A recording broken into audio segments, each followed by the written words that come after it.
Hello everyone, ADHD Annie is back, and today I'm going to talk about a Los Angeles General Medical Center Google reviews.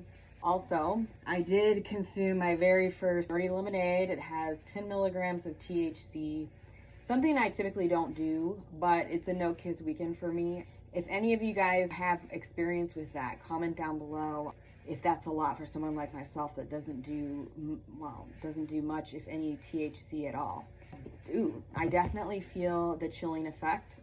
Without further ado, let's talk about this Los Angeles General Medical Hospital. This review is from Mommy Gordita Chula. Do not buy snacks from the Hispanic lady with the glasses if you are black.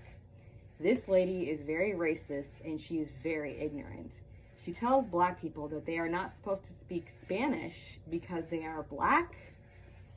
I guess she doesn't know that there is such a thing as Afro-Latino.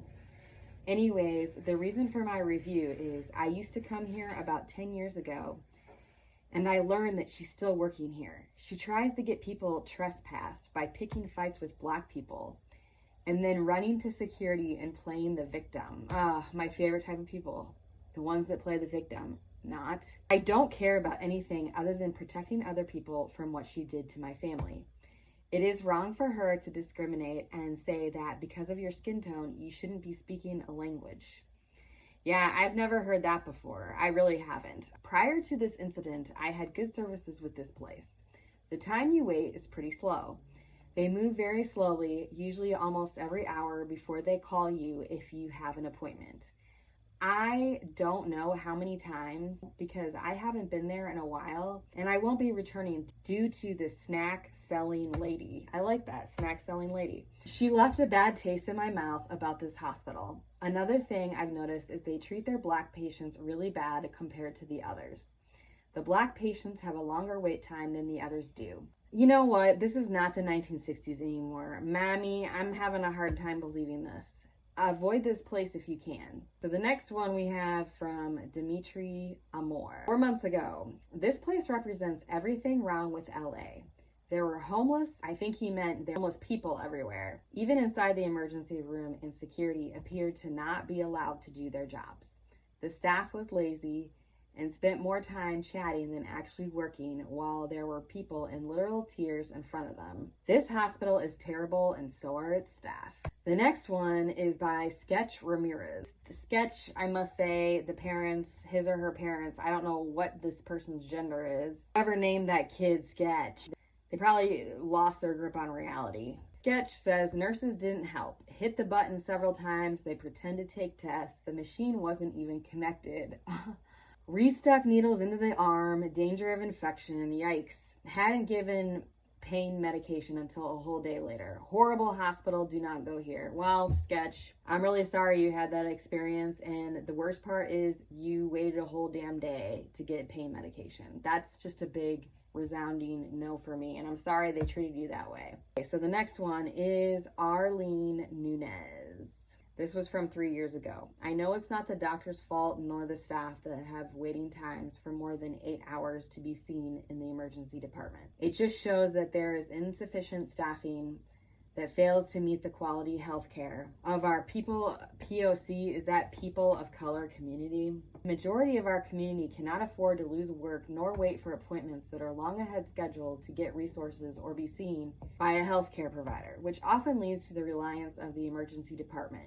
When you're finally seen, doctor to patient interaction is average between 8 to 10 minutes, which does not allow room for quality.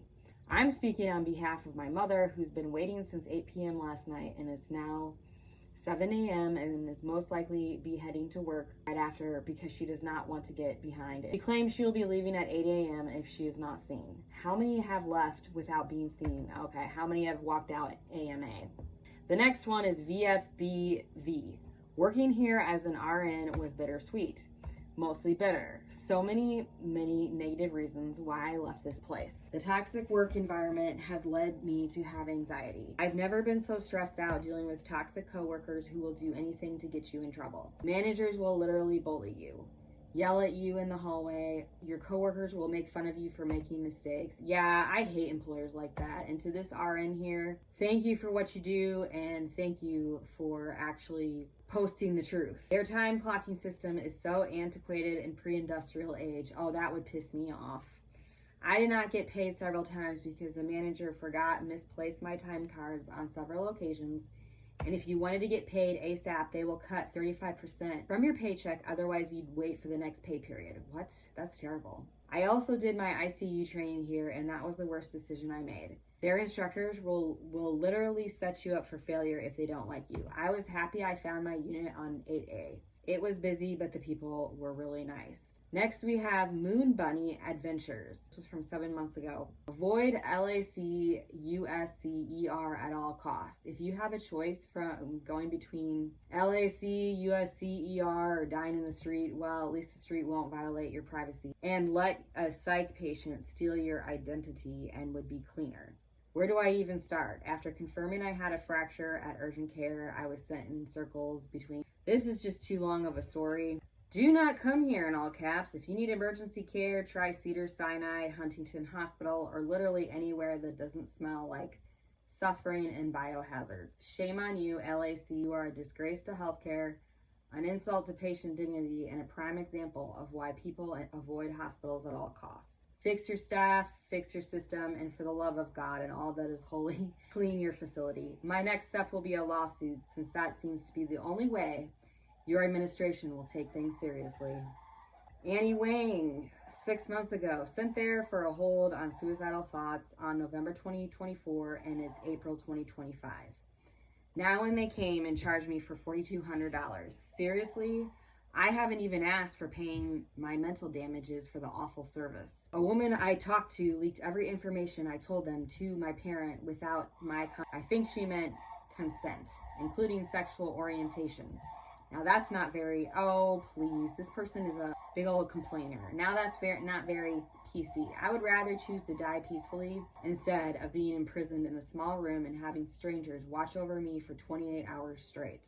It was disgusting pretending to be fine, because if not, they can just hold me for even longer and charge more for our money. I feel like psych hospitals are probably the worst. Sounds like they do more harm than good. So I do believe this very last reviewer. All right, guys, let me know what kind of content you like. And if you like this video, put a thumbs up. Bye.